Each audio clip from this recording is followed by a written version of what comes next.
அவன் சாப்பிட்றது தான் நானும் சாப்பிட்றேன், அவனை மாதிரி தான் நானும் இருக்கேன், ஆனால் அவனுக்கு மட்டும் வெயிட் போடல, எனக்கு மட்டும் வெயிட் போடுது அப்படின்னு சொல்லுவாங்க. அது வந்து நிறைய பேர் வந்து பண்ணக்கூடிய ஒரு முக்கியமான தப்பும் கூட. ஸோ ஃபுட்டு அப்படிங்கிறது வந்து பசிச்சுட்டே இருக்கு டாக்டர், டயர்டாகவும் இருக்கு, ஆனால் வெயிட் மட்டும் போட்டுக்கிட்டே இருக்குன்னு சொல்லுவாங்க. அப்போ அவங்களுடைய பாடி என்ன பண்ணுதுன்னா, நீங்கள் சாப்பிட்ற சாப்பாடை அந்த ஒரு தப்பு தான் நம்ம எல்லாருமே வந்து பண்ணுறோம். நம்ம சில ஃபுட்டெல்லாம் பார்த்தீங்க அப்படின்னா செத்துப்போன ஃபுட்டுன்னு சொல்லலாம். இதெல்லாம் ஃபாலோ பண்ணாதான் அவங்களால ஜங்க் ஃபுட்டை விட முடியும். ஜங்க் ஃபுட் வந்து ஹெல்த் குரு நேயர்களுக்கு வணக்கம். இன்னைக்கு நம்ம கூட டாக்டர் ஜெயரூபா மேம் தான் இருக்காங்க. எஸ், வணக்கம் மேம். வணக்கம். எப்படி இருக்கீங்க மேம்? ரொம்ப நல்லா இருக்கேன், நீங்க எப்படி இருக்கீங்க? நல்லா இருக்கேன் மேம். இப்போ நிறைய பேருக்கு இருக்கக்கூடிய ஒரு பிரச்சனை அப்படின்னா, நான் வந்துட்டு குண்டா இருக்கேன், நான் எப்படியாவது வெயிட் லாஸ் பண்ணணும் அப்படின்ற மாதிரி பெண்களா இருக்கட்டும் ஆண்களா இருக்கட்டும் எல்லாருமே அதை மட்டும் தான் நினைச்சிட்டு இருக்காங்க. ஏன் மேம் இப்போ வந்துட்டு குண்டா இருக்கிறது என்ன அவ்வளோ பெரிய தப்பா? இல்லை, குண்டா இருக்கிறது அப்படிங்கிறது அவங்களோட உடல் தன்மை அந்த மாதிரி இருக்கலாம். இப்போ கஃப உடல்னா அவங்களுக்கு இயல்பாகவே வந்து வெயிட் போடும். சிலர்லாம் சொல்லுவாங்க, அவன் சாப்பிட்றது தான் நானும் சாப்பிட்றேன், அவனை மாதிரி தான் நானும் இருக்கேன், ஆனால் அவனுக்கு மட்டும் வெயிட் போடல, எனக்கு மட்டும் வெயிட் போடுது அப்படின்னு சொல்லுவாங்க. நிறைய கேர்ள்ஸ் இந்த மாதிரி சொல்லுவாங்க, பார்த்துருக்கோம். ஆனால் வெயிட் இன்க்ரீஸ் ஆகுதுன்னா அது உங்கள் உடம்போட தன்மை, ஹார்மோன்ஸில் இம்பேலன்ஸ் இருக்கலாம். அதே மாதிரி உங்கள் கட் பாக்டீரியாஸ் இம்பேலன்ஸ்டாக வந்து இருக்கலாம். ஸோ உங்களோட ஸ்லீப் வந்து சரியில்லாமல் இருக்கலாம். நீங்கள் ஸ்ட்ரெஸ்ஸை எப்படி மேனேஜ் பண்ணுறீங்க? இப்போது ஒரு சிலர் பார்த்தீங்கன்னா ஆஃபீஸில் திட்டு வாங்குவாங்க, 2 பேர் திட்டு வாங்கியிருப்பாங்க, ஒருத்தர் மட்டும் சாயங்காலம் வரைக்கும் அதை யோசிச்சுட்டே இருப்பாங்க, நைட்டு தூங்கும்போது கூட அதை யோசிச்சுட்டே இருப்பாங்க. ஸோ அப்போ அவங்க பாடியில் ஸ்ட்ரெஸ் ஹார்மோன்ஸ் வந்து நிறையா சுரக்கும். அந்த கார்டிசால் ஹார்மோன் வந்து வெயிட்டை இன்க்ரீஸ் பண்ணும். ஸோ இந்த மாதிரி நீங்கள் என்ன சாப்பிட்றீங்க, உங்கள் கட் பாக்டீரியா எப்படி இருக்குது, ஹார்மோனல் இம்பேலன்ஸ் இருக்கா, நீங்கள் ஃபிசிக்கலாக ஆக்டிவாக இருக்கீங்களா, ஸ்ட்ரெஸ்ஃபுல்லாக இருக்கீங்களா, உங்களோட ஸ்லீப் எப்படி இருக்குது, இதெல்லாம் சேர்ந்தது தான் வெயிட் கெயின்ங்கிறது. நம்ம சிம்பிளாக வெயிட் கெயின் அப்படின்னு சொன்ன உடனே நான் இன்னிலேருந்து சாப்பாடை குறைக்க போகிறேன்னு மட்டும்தான் எல்லோரும் யோசிப்பாங்க. ஆனால் இதெல்லாம் சேர்ந்தது தான் வெயிட் இன்க்ரீஸ் ஆகிறதுக்கு முக்கியமான ரீசன். ஃபுட்டை கம்மி பண்ணாலுமே வந்துட்டு வெயிட் கெயின் ஆகும் அப்படின்ற மாதிரி நிறைய பேர் சொல்கிறாங்க. அது உண்மையா மேம்? ஆமாம், கண்டிப்பாக உண்மை. இப்போ நிறைய லேடிஸ் அப்படி தான் சொல்லுவாங்க, நான் வந்து 2 இட்லி தான் டாக்டர் சாப்பிட்றேன், அதே மாதிரி எண்ணெயில் பொரிச்ச ஐட்டங்கள்லாம் வந்து கண்ணிலே பார்க்கறது கிடையாது. பெரும்பாலும் என்ன பண்ணுவாங்கன்னா வெயிட்டை குறைக்கணுங்கிறதுக்காக பட்டினி இருப்பாங்க. அது வந்து நிறைய பேர் வந்து பண்ணக்கூடிய ஒரு முக்கியமான தப்பும் கூட. ஸோ ஃபுட்டு அப்படிங்கிறது வந்து உங்களுக்கு கலோரி டெஃபிசிட் ஆனால் வெயிட் குறையும் தான், கலோரி அதிகமானால் வெயிட் இன்க்ரீஸ் ஆகும் தான். ஆனாலும் கூட நம்மளோட பாடியில் ஹார்மோன்ஸ் எப்படி இருக்குது, கட் பாக்டீரியாஸ் எப்படி இருக்குது, நீங்கள் எப்படி ஸ்ட்ரெஸ்ஸை மேனேஜ் பண்ணுறீங்க, இதெல்லாம் ரொம்ப முக்கியம். ஸோ நம்ம கட் பாக்டீரியாஸ் தான் ரொம்ப ரொம்ப முக்கியம். நீங்கள் ஃபுட்டு சாப்பிட்றீங்கன்னா உங்கள் பாடி வந்து அதை ஸ்டோர் பண்ணுதா இல்லை எனர்ஜிக்கு யூஸ் பண்ணுதா, இந்த 2 டிஃப்ரென்ஸும் உங்கள் கட் பாக்டீரியாஸும் ஹார்மோன்ஸ்னால தான் இருக்கும். ஒரு சிலருக்கு மட்டும் 2 இட்லி 3 இட்லி சாப்பிட்டாலுமே டயர்டாகவே இருப்பாங்க, ஆனால் வெயிட்டும் போட்டுகிட்டே இருக்கும். பசிச்சுட்டே இருக்குது டாக்டர், டயர்டாகவும் இருக்குது, ஆனால் வெயிட் மட்டும் போட்டுக்கிட்டே இருக்குன்னு சொல்லுவாங்க. அப்போ அவங்களுடைய பாடி என்ன பண்ணுதுன்னா, நீங்கள் சாப்பிட்ற சாப்பாடை யூஸ் பண்ண மாட்டேங்குது, எனர்ஜிக்கு யூஸ் பண்ண மாட்டேங்குது, அதை ஸ்டோர் பண்ண ஆரம்பிச்சிடுது. ஸோ அதனால தான் நிறைய பேருக்கு ஃபுட்டை குறைச்சாலுமே வெயிட் வந்து இன்க்ரீஸ் ஆகிக்கிட்டே இருக்கிறதுக்கு ரீசன் அவங்க கட் பாக்டீரியாஸும் ஹார்மோன்ஸும் தான். இன்னும் சில பேர்லாம் என்ன பண்ணுறாங்கன்னா மேம், ரெகுலராக ஃப்ரூட்ஸ் எடுத்துக்கிட்டா ஹெல்த்தியாக இருக்கணும்னு நினச்சிட்டு ஃப்ரூட்ஸுமே எடுத்துக்கிறாங்க. அதுலேயும் வெயிட் லாஸ் பண்ணக்கூடிய ஃப்ரூட்ஸாக பார்த்து சாப்பிட்டுட்டு இருக்காங்க. ஃப்ரூட்ஸ் எடுத்துக்கிறாங்க, நல்லா சாப்பிட்றாங்க, நட்ஸ் எடுத்துக்கிறாங்க, எல்லாமே எடுத்துக்கிறாங்க. ஆனாலுமே வந்துட்டு நான் ரொம்ப டயர்டாக இருக்க மாதிரி எனக்கு ஃபீல் ஆகுது, ரொம்ப எனக்கு வந்து கேர் ஆகிற மாதிரிலாம் இருக்குது அப்படின்ற மாதிரி நிறைய பேர் சொல்கிறாங்க. அது என்ன ரீசன் மேம்? இதுக்கு மெயினான ரீசன் ப்ரோட்டீன் இன்டேக் கம்மியாக இருக்குது. இப்போ இந்தியாவை பொறுத்த வரைக்கும் ப்ரோட்டீன் அப்படிங்கிறது ரொம்ப கம்மியாக தான் நம்ம எடுத்துக்கிறோம். நம்ம ஒவ்வொரு வேளை ஃபுட்டுலையுமே 25லேருந்து 30 கிராம் அளவுக்கு ப்ரோட்டீன் வந்து எடுத்துக்கணும். அதுவும் வந்து நம்ம உடம்புக்கு தேவையான ப்ரோட்டீனில் மார்னிங் பிரேக்ஃபாஸ்ட்லே நம்ம வந்து கிட்டத்தட்ட 50% வந்து நம்ம எடுத்துக்கிட்டால் தான் அந்த டே வந்து நமக்கு டயர்ட் இல்லாமல் இருக்கும். அந்த ஒரு தப்பு தான் நம்ம எல்லாருமே வந்து பண்ணுறோம். ஃப்ரூட்ஸ் சாப்பிட்லாம், ஃப்ரூட்ஸில் நல்ல ஃபைபர் இருக்குது, ஆன்டி ஆக்சிடென்ட்ஸ் இருக்குது, அதில் ஃப்ரக்டோஸ் சுகரும் இருக்குது. ஆனால் ஃப்ரூட்ஸ் மட்டுமே வந்து நமக்கு பத்தாது. ஏன்னா நீங்கள் ரெஸ்ட்டாக இருக்கும்போதும் உங்கள் மசில்ஸ் வந்து எனர்ஜியை யூஸ் பண்ணி வெயிட்டை குறைக்கணும் அப்படின்னா மசில்ஸ் வந்து நல்லா பில்டப் ஆகணும். ஸோ ஏன்னா பெரும்பாலும் இப்போ எல்லாருமே உட்கார்ந்தபடியே தான் வேலை செய்வாங்க. அப்போ அந்த மசில்ஸ் வந்து பில்டப் ஆகணும் அப்படின்னா ப்ரோட்டீன் இன்டேக்கும் நல்ல கொழுப்பு வகைகளும், இப்போ எண்ணெயில் பொரிச்ச ஐட்டங்கள் வந்து எடுத்துக்கக்கூடாது, ஆனால் ஒரு கீ எடுத்துக்கலாம், பட்டர் எடுத்துக்கலாம், தேங்காய் எண்ணெய் வந்து யூஸ் பண்ணலாம். இதெல்லாமே நல்ல கொழுப்பு. நட்ஸில் இருக்கக்கூடிய கொழுப்பு வகைகள் நல்ல கொழுப்பு வகை. அதே மாதிரி வந்து ஆழ்கடலில் கிடைக்கக்கூடிய ஃபிஷ், இதில் இருக்கக்கூடிய ஒமேகா 3 ஃபேட்டி ஆசிட்ஸ், இது எல்லாமே வெயிட் லாஸுக்கு யூஸ்ஃபுல்லாக இருக்கும். நீங்கள் ரெஸ்ட்டில் இருந்தால் கூட உங்களுக்கு வெயிட் லாஸ் ஆகும். ஆனால் நீங்கள் வந்து வெறும் ஃப்ரூட்ஸ் மட்டும் நான் சாப்பிட்றேன், 4 இட்லிக்கு பதிலாக 2 இட்லி மட்டும் சாப்பிட்றேன். கார்போஹைட்ரேட் தான் நமக்கு பிரதான உணவாக இருக்குது. நம்ம என்ன சாப்பிட்றோம்? இட்லி, தோசை, பொங்கல், பூரி, இப்படி தான் நம்ம வந்து சாப்பிட்றோம். ஸோ ஒரு ப்ரோட்டீன் இருக்கிற மாதிரி காலையில் ஒரு 2 நாட்டுக்கோழி முட்டை எடுத்துக்கிறதோ, இல்லை வேக வச்ச பச்சை பயிர் எடுத்துக்கிறது, இல்லை கொண்டைக்கடலை எடுத்துக்கிறது, இப்படி ஒரு டயட் பிளான்லேயே யாரும் இருக்கிறது இல்லை. ஸோ சிம்பிளாக வெயிட் லாஸ் பண்ணணுன்னா ஃப்ரூட்ஸு, அப்புறம் நான் கொஞ்சம் நட்ஸ் எடுத்துக்கிறேன்பாங்க. நட்ஸ் ஒரு வகையில் நல்லது தான், ஆனால் ஃப்ரூட்ஸ் மட்டுமே உங்களுக்கு வெயிட் லாஸ் பண்ணாது.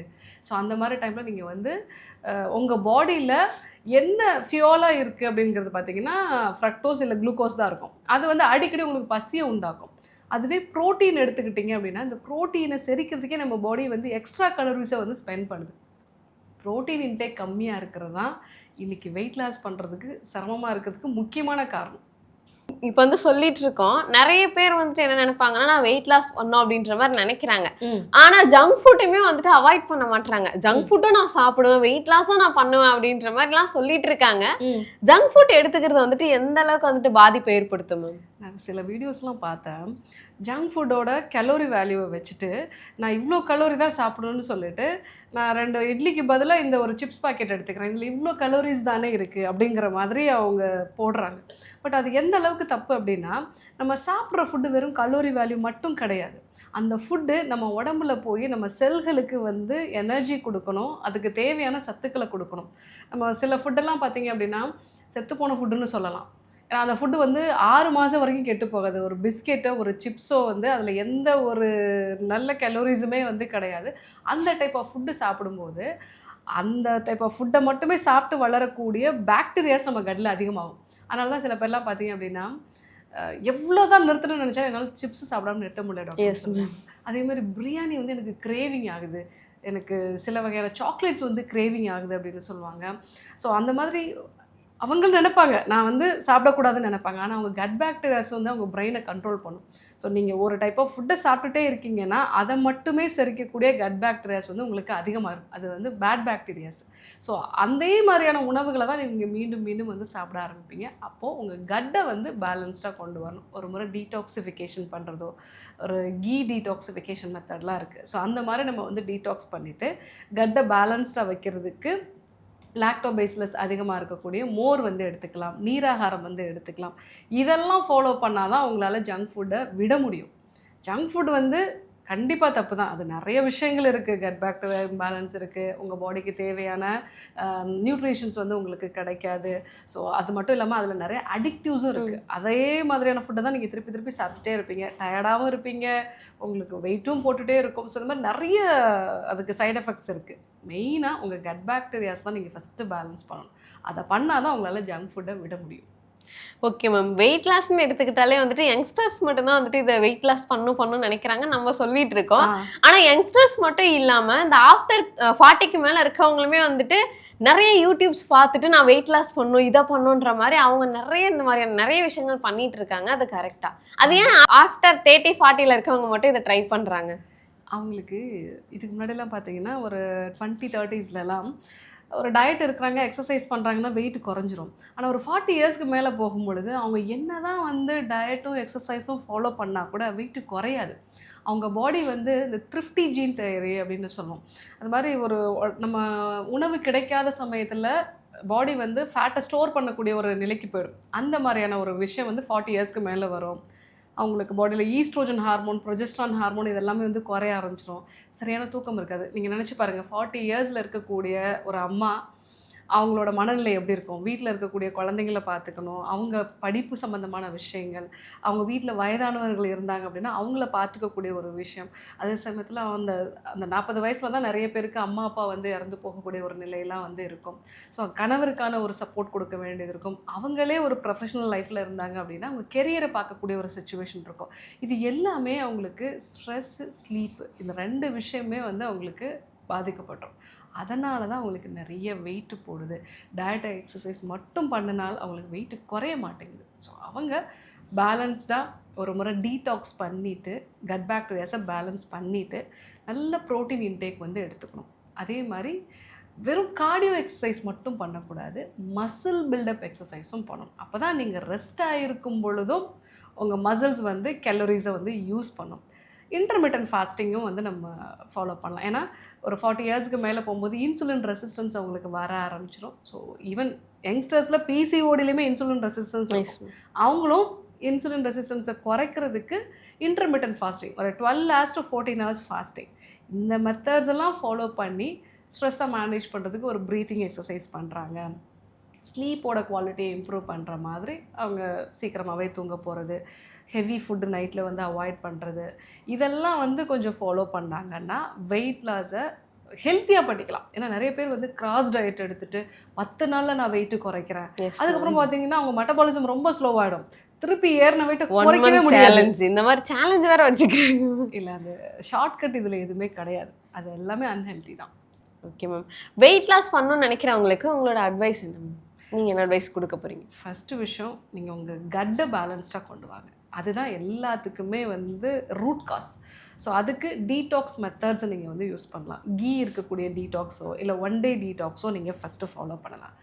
செகண்ட் வந்து உங்களுடைய டயட்டை வந்து சேஞ்ச் பண்ணுங்கள். ஏன்னா நீங்கள் டீடாக்ஸ் பண்ணால் தான் உங்களோட டயட்டையே சேஞ்ச் பண்ண முடியும். நிறைய பேர் வந்து 1 மாதம் வரைக்கும் நான் ஸ்வீட்டே சாப்பிடாம இருப்பேன், அதுக்கப்புறம் பார்த்தீங்கன்னா ஸ்வீட் கிரேவிங்ஸ் அதிகமாகி கண்டினியூஸாக சாப்பிட்டுட்டு இருப்பாங்க. ஸோ அந்த மாதிரி இல்லாமல் ஒரு பேலன்ஸ்டான டயட்டு, அந்த டயட்லேயுமே காலையில் கண்டிப்பாக ப்ரோட்டீன் அதிகமாக எடுத்துக்கோங்க, நல்ல ஃபேட்டும் சேர்த்துக்கோங்க. 2 நாட்டுக்கோழி முட்டையோ அதே மாதிரி வந்து ஊற வச்ச நட்ஸ் வந்து எடுத்துக்கிறது, இதெல்லாம் வந்து எடுத்துக்கலாம். அதே மாதிரி நைட்டு ஃபுட்டை சீக்கிரமாக முடிச்சிடுங்க. ஒரு 7 மணிக்குள்ளே உங்கள் ஃபுட்டை முடிச்சுட்டு மார்னிங் வந்து 7 மணிக்கு நீங்கள் சாப்பிட்டீங்கன்னா 12 hours ஃபாஸ்டிங் ஈஸியாக நீங்கள் மெயின்டைன் பண்ணலாம்.